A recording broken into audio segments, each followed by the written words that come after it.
Hello, everyone, and welcome to Learn English Podcast. My name is Marco.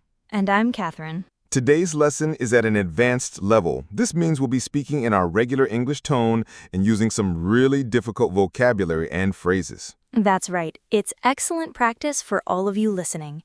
We're going to change the way things work a bit. We won't be focusing specifically on a language takeaway or a fluency builder. Instead, our conversation will center around the topic itself. We will highlight a few different words and phrases used in the dialogue, but mostly we're just going to have a conversation and you can simply listen and study what we're saying. So what's the topic for today, Marco? Well, today we're going to discuss the environment, and more specifically, our carbon footprint. Okay, that's the title of our lesson. I suggest everyone listen closely to the context of that phrase. We'll be back in a moment to discuss what it and the other phrases mean. So, what's your take on all the global warming hysteria in the media?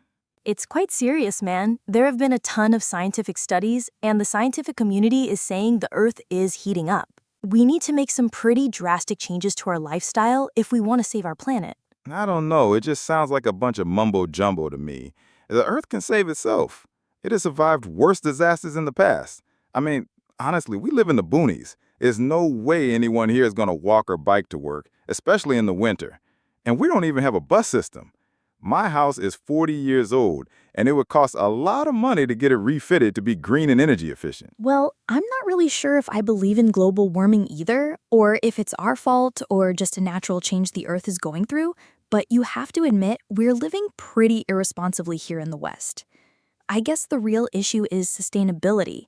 We only have this one Earth to live on, and our resources are vanishing quickly because of our own carelessness and our inability to think of anyone but ourselves and anything but the present.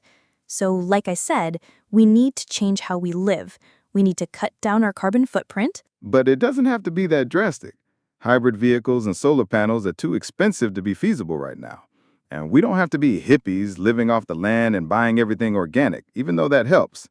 I carpool to work every day with a few of my friends. I have a rain barrel outside my house that I use to water my plants and line in the summer, and I always make sure to bring my reusable bags when I go grocery shopping.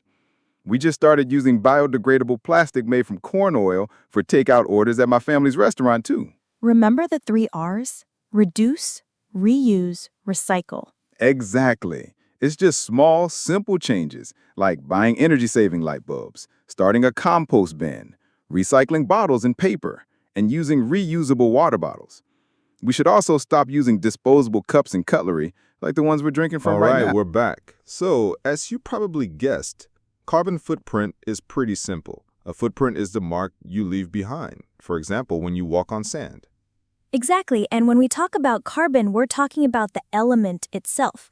Carbon is in pretty much everything. It's organic, but in the case of a carbon footprint, it can also refer to the amount of damage or waste we cause to the Earth and the environment.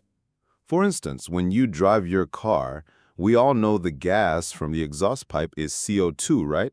And that contains carbon. So that's a way of saying you're leaving a carbon footprint. You're slightly harming the atmosphere by driving your car. Right, when we talk about a carbon footprint, we mean having a low carbon footprint, which is a good thing, or a very high carbon footprint, which is bad. The dialogue had a lot of interesting points. One of the first things they were arguing about was whether or not global warming and climate change truly exists.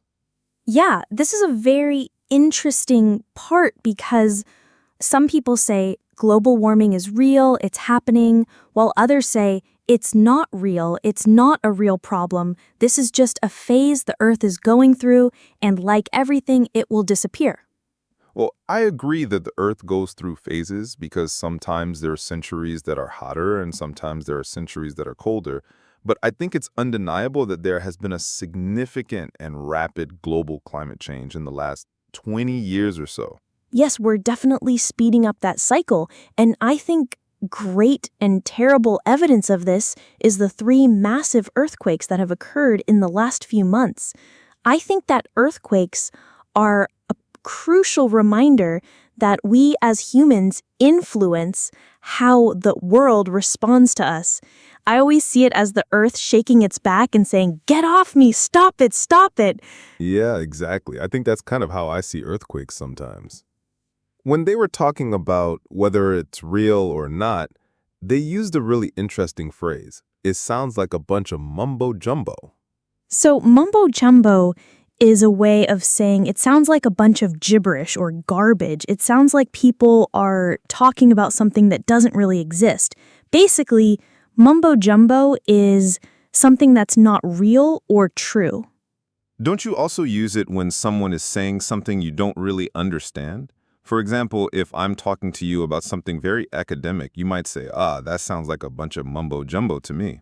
Right, exactly. So that's what the person said. The environmental problems are a bunch of mumbo jumbo. But it was also interesting because one of them said, honestly, we live in the boonies. What does it mean to live in the boonies? This is a very common phrase to hear in spoken English, especially among young people. Boonies means you live far from civilization. You live far from cities and everything else. So maybe these people live in a small village or in the countryside, and they don't feel they're affected by what people in big cities do. Okay, so if you say I live in the boonies, you're just saying I live really far away. That's right. It's a very common American word. You can also say boondocks, like the movie Boondock Saints. Both boondocks and boonies mean very far away. So I could say, Marco, I'm not going to drive out to your house for a party. You live in the boonies. Do you have any other ways you can say that you live really far away? You live in Egypt, which for us in America is obviously very, very far away. I've also heard people say, oh, you live where the wind turns around. I like that one. You live so far away, you live where the wind turns around, or the end of the earth. Wow, so there are a lot of different ways to say that. They also talked about different environmental concepts like green or energy efficient. These are very abstract terms. Go green or be more energy efficient. Yeah, I've heard this. For example, when people say you have to be more green or go green, it means you have to be more friendly towards the ecosystem. That's right. It's a very general suggestion for doing things that help the environment. So go green or